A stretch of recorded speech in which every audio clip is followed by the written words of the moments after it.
il a été établi, effectivement, selon les auditions sur place, que le sieur Saint-Désir Atango faisait incurgiter des coctions plus ou moins peu orthodoxes à ces enfants-là, leur disant que vous buvez ça et cela va nous lier et cela va vous permettre de garder le silence et de ne jamais me dénoncer, auquel cas s'en suivrait la mort. Est-ce que à partir de ces éléments-là, on peut dire que ces enfants étaient sous l'emprise d'une sorcellerie? Déjà, la sorcellerie, c'est un ensemble de connaissances auxquelles moi, je n'ai pas accès. Donc, si la sorcellerie se limite à boire des décoctions, je crois que tous les Africains seraient tancés de sorciers. Parce que constamment, quand on a une douleur abdominale, il y a quelque chose qu'on vous demande de boire lorsqu'on a des maux de tête. Bon.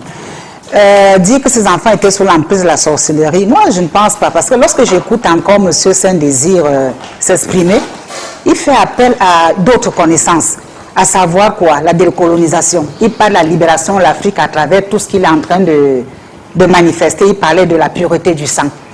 Moi, j'ai trouvé ça assez incongru. J'ai trouvé que c'était un amalgame de connaissances non assimilées. Parce que généralement, quand on a juste été à l'école de Mamadou Ebineta, il est difficile de comprendre certaines choses. Et en courant sur le continent et voir au Cameroun aussi, où on parle désormais des Kamites, qui sont des panafricanistes qui veulent retourner aux sources.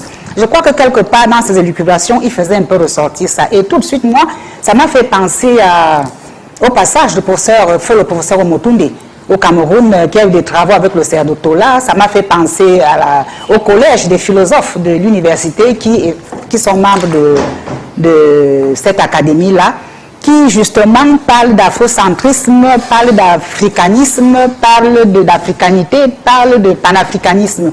Et je crois que c'est à ce niveau que beaucoup se perdent.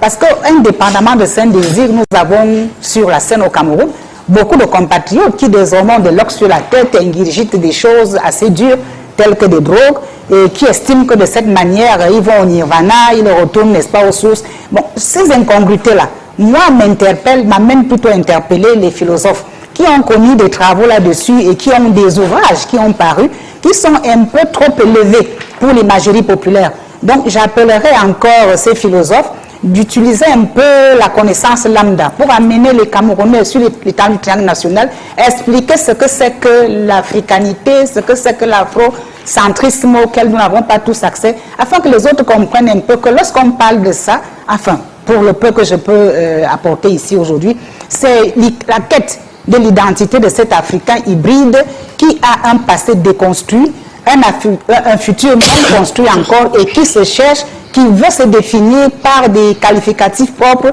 et non plus par des critères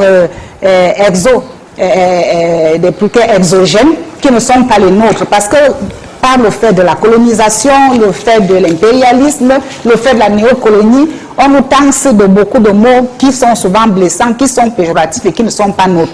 Je crois que dans cette quête d'identité, l'Africain se perd un peu et il faudrait que les maîtres qui étudient justement cette science-là nous ramènent tous au beau fixe afin que nous comprenions concrètement ce que c'est que d'être africain. Est-ce que la décolonisation, c'est dormir avec ses filles ou on confond déjà ses propres enfants à la femme lambda qu'on croise dans la rue? C'est assez aberrant. Est-ce que la décolonisation, c'est de ce sang pur qu'on parle? Je ne sais même pas ce qu'il appelle sang pur. Je crois que l'homme se perd un peu en conjecture dans un ensemble de connaissances auxquelles il n'a pas accès. Bon, parler maintenant de sorcellerie, qu'il a fait ingurgiter des choses aux enfants. Je crois que tous les Africains seraient donc sorciers parce qu'il y a des naturopathes, il y a des, comment on les appelle, les recettes de grammaire qui amènent les Africains dans leur ensemble à boire souvent des choses. Bon, quelque part aussi, peut-être c'est une manière pour l'homme de jouer sur la psychologie des enfants afin qu'elle garde le secret. Mais là, quelque part, j'aurais voulu aussi qu'on interpelle la maman. Vous savez, les femmes aujourd'hui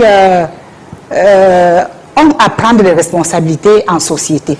J'ai constaté chez nous que lorsqu'on a un enfant avec un monsieur, c'est la responsabilité du père. Non, il faut qu'on amène les femmes à comprendre que les responsabilités sont partagées. Si cette femme, bien que les enfants étant chez le père, prenait l'habitude d'être assez fusionnelle avec ses filles, les fréquentait constamment, elle aurait tout de suite démêlé les cheveux, elle aurait compris que le père a des approches pas très réglo et qu'elle se devrait de protéger les enfants. Ah, et même lorsqu'elle